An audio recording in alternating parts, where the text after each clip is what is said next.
Hi guys, আসসালামু আলাইকুম। Welcome to my cooking house. আজকে আমি খুবই দারুণ টেস্টি একটি মাছের রেসিপি শেয়ার করতেছি। ছোট চিংড়ি মাছের ইয়াম্মি একটি রেসিপি।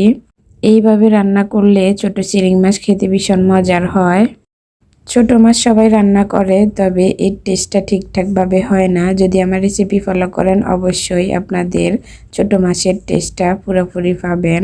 তো আর কথা না বাড়িয়ে চলুন মেন রেসিপি উপভোগ করুন।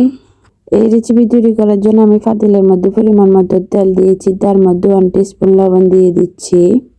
এখন পরিমাণ মতো রসুন কুচি আর পরিমাণ মতো পেঁয়াজ কুচি অ্যাড করে কিছুক্ষণ নেড়ে ছেড়ে ফ্রাই করে নেব।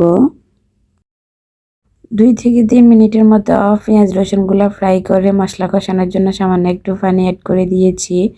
আর এখন 1 টিস্পুন হলুদ, 1 টিস্পুন লাল মরিচ দিয়ে ভালোভাবে তেল ওঠা পর্যন্ত কষিয়ে নিয়েছি। তারপর অ্যাড করে দিয়েছি আলু দিয়ে কিছুক্ষণ ঢাকনা দিয়ে ডেকে আলুগুলারে ভালোভাবে বয়েল করে নেব।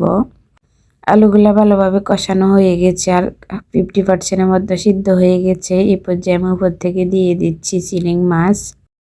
ছোট চিংড়ি মাছগুলো আমি কেটে ধুয়ে ভালোভাবে পরিষ্কার করে তারপর উপর থেকে দিয়ে এভাবে টমেটো অ্যাড করে এভাবে নেড়ে ছেড়ে কিছুক্ষণ কষিয়ে নেব।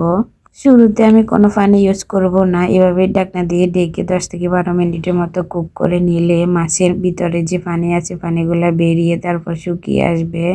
তারপর আমি রান্না করার জন্য সামান্য একটু পানি অ্যাড করে উপর থেকে এভাবে কাঁচামরিচ অ্যাড করে দেব আর কিছুক্ষণ এভাবে কুক করে নেব। এভাবে 5 মিনিট কুক করে নিয়েছি আর আমার রান্না কমপ্লিট। তারপর আমি নেড়ে ছেড়ে চুলাটা বন্ধ করে গরম গরম নামিয়ে নেব। তো আমার রেসিপি আপনাদের কেমন লেগেছে অবশ্যই কমেন্ট করে জানাতে ভুলবেন না। ভালো লাগলে শেয়ার দিয়ে অন্যদের দেখার সুযোগ করে দিবেন। অবশ্যই লাইক, কমেন্ট এবং সাবস্ক্রাইব করে পাশে থাকবেন। এতে করে পরবর্তী নতুন রেসিপি সবার আগে আপনাদের কাছে পৌঁছে যাবে।